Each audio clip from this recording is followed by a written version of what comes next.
komitmen untuk memberantas korupsi harus mulai dari puncak, dari yang paling atas. Dan kita menyadari Indonesia seperti yang disampaikan didirikan oleh orang-orang yang berintegritas. Dan contoh-contoh seperti Muhammad Hatta, Hugeng, Baharudin Lopa, dan akhir-akhir kemarin adalah Pak Artijo Alkostar adalah contoh pribadi-pribadi berintegritas yang saya rasa harus kita kembalikan lagi di Republik ini. Ini persoalan yang amat serius, yang tidak boleh kita anggap enteng dan sederhana. Tadi disampaikan tentang Corruption Perception Index yang menurun, SPI, IPAK yang tadi ditunjukkan. Kami melihat ada problem yang amat serius di dalam kepercayaan publik terhadap pemberantasan korupsi. Yang itu juga tercermin. Bulan lalu ada survei CSIS terhadap lembaga-lembaga pemerintahan, dan di antara lembaga pemerintahan paling rendah kepercayaan adalah DPR, dan di atas DPR adalah KPK. Justru KPK bukan lembaga yang paling dipercaya, tapi termasuk lembaga yang paling rendah kepercayaannya. Karena itu kami ke depan berkomitmen untuk bisa melaksanakan beberapa hal. Pertama adalah mengembalikan kepercayaan publik, mengembalikan KPK menjadi institusi yang memiliki kekuatan dan memiliki kemampuan untuk menindak seluruh tindakan pelanggaran korupsi. Dan ini dari aspek apa? Satu, undang-undangnya. Kita ingin mengembalikan agar KPK berwibawa lagi secara legal seperti dulu. Dan ini artinya merevisi undang-undang KPK. Kami ingin agar revisi ini akan bisa mengembalikan KPK kepada posisi yang kuat. Yang kedua adalah standar etika yang tinggi di tubuh KPK. Kita ingat era di mana KPK datang di sebuah tempat, tidak mau ikut makan, tidak mau ikut kegiatan-kegiatan yang didanai di luar KPK. Standar yang tinggi itu harus dikembalikan di KPK. Sehingga bukan saja undang-undangnya memberikan kekuatan dan kemandirian, tapi juga di dalamnya baik pimpinan maupun seluruh staf bekerja dengan kode etik yang amat tinggi. Yang ketiga adalah rekrutmen. Rekrutmen di KPK kita perbaiki sama-sama seperti tadi disampaikan yang diusulkan oleh Presiden di tingkat pimpinan maupun rekrutmen staf. Bukan sekedar mencari pekerjaan, tapi menjadi tempat untuk memberantas korupsi.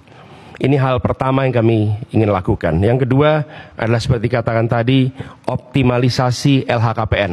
Dan kami setuju, bila tidak itu dilaksanakan, maka bisa dilakukan demosi, bahkan reposisi atau sanksi yang lain. Lalu kami melihat perlunya kita menuntaskan undang-undang atau RUU perampasan aset. Koruptor harus dimiskinkan, tidak ada pilihan lain. Ini adalah hukuman yang harus diberikan. Yang berikutnya adalah kami ingin mendorong konsep illicit enrichment dan trading in influence. Sesuai dengan UNCAC yang harapannya nanti akan menjadi arus utama dalam pemberantasan korupsi. Lalu yang tidak kalah penting, kami berencana untuk mendorong pengesahan RUU pendanaan politik. Karena salah satu problem utama adalah justru karena proses politik, pelibatan baik itu kegiatan partai politik, kegiatan kampanye yang tidak memberikan ruang yang cukup untuk pendanaan dari negara dan publik menjadi salah satu sumber korupsi yang terjadi di Republik ini.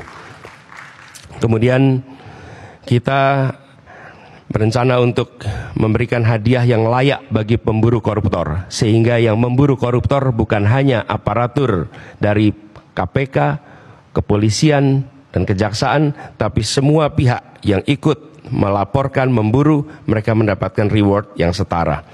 Ini adalah komitmen kami terkait dengan pemberantasan korupsinya. Yang berikutnya adalah terkait dengan sektor-sektor utamanya. Pemberantasan korupsi harus diselesaikan di semua sektor. Tapi kami melihat ada beberapa sektor utama yang harus diawalkan. Pertama adalah aspek pendapatan negara. Kami melihat penting sekali adalah aspek ini dilakukan tindakan yang serius. pajak, cukai, PNBP. Kemudian sektor sumber daya alam khususnya dan sumber daya laut. Yang ketiga adalah sektor pangan, karena korupsi di sektor ini berdampak amat besar kepada kesejahteraan seluruh rakyat Indonesia. Yang berikutnya adalah yang ketiga, sektor layanan dasar, pendidikan, kesehatan, infrastruktur. Ini memiliki efek yang amat besar pada kualitas pendidikan, kualitas pelayanan kesehatan, bahkan kualitas perekonomian karena infrastruktur yang terganggu oleh praktek-praktek korupsi. Berikutnya adalah bisnis ilegal, judi, narkoba, dan lain-lain. Inilah sektor-sektor utama yang dalam hemat kami perlu menjadi perhatian di dalam pemberantasan korupsi. Jadi Bapak-Ibu sekalian yang kami hormati, kami berkomitmen bukan sekedar karena saat ini dalam tanggung jawab untuk menjadi calon presiden, calon wakil presiden, dan dimintai komitmennya di KPK. Perlu kami sampaikan bahwa komitmen kami untuk memerangi korupsi sudah dimulai sejak zaman dulu. Zaman mahasiswa aktif untuk memerangi praktek-praktek korupsi di era KKN merajalela. Ketika kami bertugas sebagai akademisi, rektor, maka kami menetapkan mata kuliah anti korupsi sebagai mata kuliah wajib yang harus diambil oleh setiap mahasiswa. Dan waktu itu bekerja sama dengan KPK. Barangkali menjadi satu-satunya universitas di Indonesia, bahkan mungkin di dunia, yang menjadikan mata kuliah anti korupsi sebagai mata kuliah wajib. Dan tujuannya seperti disampaikan oleh Pak Nurul Gufron tadi, di aspek pendidikan kita ingin memangkas suplai potensi koruptor. Dan bila itu dikerjakan, harapannya dalam jangka panjang kita akan bisa mencegah potensi itu. Yang berikutnya, ketika kami bertugas di DKI, kami membentuk yang disebut sebagai Komisi Pencegahan Korupsi Ibu Kota, KPK Ibu Kota. Ini dikerjakan untuk kita mencegah praktek korupsi yang ada di dalam institusi Pemprov DKI Jakarta. Jadi Bapak-Ibu sekalian kami hormati, soal inilah soal serius, bukan soal untuk main-main, bukan soal untuk guyonan. Ini adalah persoalan korupsi yang amat mendasar harus dibereskan. Dan kami tegaskan bahwa komitmen yang kami sampaikan di sini adalah komitmen kami melanjutkan apa yang sudah kami kerjakan selama ini. Bukan semata-mata karena ditugasi menjadi pasangan calon presiden, tapi ini adalah komitmen lama yang akan kami teruskan. Dan insya Allah ketika kami ditugaskan, maka integritas menjadi faktor nomor satu dalam penentuan pribadi-pribadi di pemerintahan. Termasuk ketika penyusunan kabinet, dalam penyusunan pimpinan-pimpinan lembaga, termasuk dalam mengusulkan nama-nama menjadi anggota KPK, pimpinan KPK. Ini semua bagian dari komitmen kita untuk mengembalikan agar kepercayaan rakyat pada pemimpin, kepercayaan rakyat kepada pemerintahan bisa pulih kembali. Dan dengan kepercayaan itu kami yakin Indonesia akan bisa meraih semua yang dijanjikan oleh kemerdekaan. Seperti yang disampaikan tadi, 4 hal itu hanya akan bisa tercapai apabila kita memiliki komitmen untuk menjunjung tinggi integritas, kompetensi.